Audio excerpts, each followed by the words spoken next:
Coverage of the Apple Blossom Royalty Selection Pageant on the NCWLIFE channel is brought to you in part by Harvest Valley Pest Control. You can rest assured with Harvest Valley Pest Control, they're using kid and pet safe material around your home or office. Call Harvest Valley Pest Control today for your free estimate at 509-423-2207. Well, thanks for joining us for our interview with the top 10 candidates. We're getting right down to the final two here as we get ready for the pageant coming up on Saturday. Our countdown to coronation at 6 and the pageant at 7 o'clock. And now I get a chance to introduce you to Dylan Schmitten. She is the daughter of Brandon and Shannon Schmitten. Did I get that right? Yes. I want to make sure on the last name because you say it a little differently. Do I? Well, I tend to overpronounce things. Yeah, I feel like since I've been saying it my whole life, maybe I'm just like Schmitten. That's okay. That's okay. Tell us a little bit about yourself before I start all my questions. Like you said, my name is Dylan Schmitten. I go to Eastmont High School and I run track, and I love track. Okay, we're going to talk a little bit about track coming up here. It says also in your bio that you like working with children. How did that all start for you? I really don't know. Just ever since I was younger, little kids, they just always attract me everywhere we go. Like, they'll always just come up to me and be like, do you want to play with me? And I'm always like, yeah. Like, I have the same personality as you. I have the same, like, imagination. So it's just, I don't know. I just love little kids, and it is something that I love to do. Like, I also work in a kindergarten classroom one period of the day. So then every time I walk in, they're like, Miss Dylan, you're here. And I don't know, just I love their spirits and That's their so imagination. interesting. My daughter is a teacher too, and they call her Miss Gracie. Yeah. And when I was a kid, it was the last name. You didn't use the first name, it was the last name. But that's different now, huh? Well, for teachers, like my mom's a kindergarten teacher, so they call her Mrs. Schmitten. But I think it's just for me, it's since I help out in the classroom. Maybe for you, they can't really pronounce her last name. Yeah, that's true. Yeah, that's true.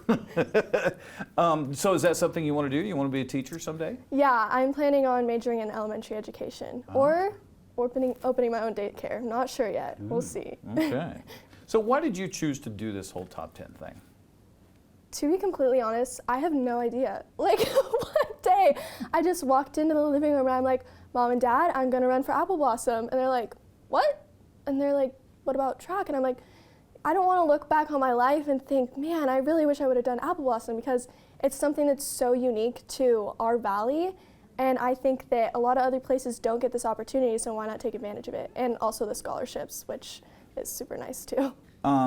Reading through everybody's bios, a lot of people are talking about pets. Do you have a pet? I do. I have a 3-year-old golden doodle. Her name is Millie. Golden doodle? Yes. So that's a golden retriever and... Poodle, yes. Mixed, okay. But she's... So is that little, is that big? She's pretty big. I would say medium. Okay. She's not huge, but I mean, when she stands up, she's pretty tall. Jumps on you, she can get you. And her name is what again? Millie. Millie? Yes. Oh, so how did you come up with the name Millie? So actually, all of the dogs in our family have always ended in E. So my grandparents' dog is named Zoe, and then our old dog was named Marley. So we're like, well, we have to end with an E. So it came down to Phoebe and Millie, and then we just decided on Millie. Lifeguard. Yes. Okay, so what is the most common emergency you faced, hopefully not drowning, being a lifeguard? Oh, that's a tough And one. this is Slidewaters, right? Yes, Okay. yes, Slidewaters. I would probably say bloody nose. There seem to be a lot of bloody noses, or just like scrapes. There was one bad accident where one kid cut his back of his head open. I wasn't there that day, thank goodness, because I don't know how I would have reacted. Wow. Or sometimes people faint because it just gets too hot, but we didn't really have that many this summer, which was really nice. Well, that's good. I'll knock on wood on that one. So you obviously need to go through training in order to do that, Yes. right? So yes. do you do that at Slidewaters or do you do that somewhere else? So at the beginning of the year, we have an orientation, which is where we just learn like the rotation of the park and everything like that. And then we do have to be CPR certified. So we did that through Slidewaters and through the Lake Chelan Hospital.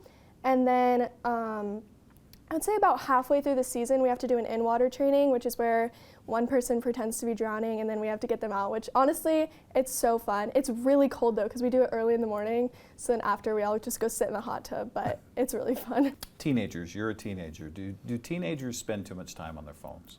I would say yes, for sure. I think that it's just so common nowadays. If you're not doing anything, just go on your phone. Like even if you're watching a movie, you go on your phone. Don't really pay attention to the movie. I would say that honestly, doing Apple Blossom has helped with that a lot, because like we're so busy all the time, and it's kind of nice just to be able to take a break from our phones. Is your generation losing maybe an ability to have that face-to-face conversation with the phone thing? I would say definitely. Like, I know it's pretty bad, but I would say that it's just harder nowadays, because I don't know if you guys were taught that in school, but I know sometimes people like were taught that in school, and now nowadays it doesn't get talked about, like especially having online learning for so long, like we would just go on our phones, not really pay attention, and I think that it's just really hard for us to connect with an older generation who didn't have phones because they don't really understand. If I gave you an extra hour in a day, what would you do with it? I'd probably sleep, honestly. Like, I do not get enough sleep sometimes. Maybe add it to the beginning of the school day, but don't take it away from the end of the school day, so then I just have an extra or less hour of school. Okay, all right. What do you think parents or adults, we'll just say adults, should be concentrating more on or the most? I think just noticing that times are different now, and that it's like the world is not the same as it used to be, and just being able to adapt to those changes, because even though you can think, oh, it's like I was when I was in high school, it's not at all. And so just being able to realize that the world is changing and that you kind of have to change with it, and be okay that your kids are going to change with it too. In this process of Top 10 and being part of this, what's been the hardest thing for you? I would say not being able to see my friends. Like, obviously I've made friends with like the girls who are doing Apple Blossom, but not being able to see like the friends that I normally go to lunch with or see in the hallways or see before school. I think that's definitely been hard, because by the time I get home at night, I spend this time with my family, so there's no time for my friends.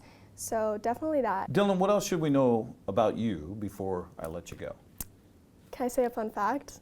Whatever you want. I think that you should know that I can sing the 50 states in alphabetical order, like I did for you. Okay, yeah. Now, when we did the media training, Dylan, they were timing her because not only can you do it, but you can do it quickly, right? Yes. Congratulations on being in the Thank top you. 10, and best of luck with the rest of Thank this. you so much. There you go, Dylan Schmitten joining us here on the NCWLIFE channel with our coverage beginning at 6 o'clock on February 11th for our countdown to Coronation, and the pageant at 7.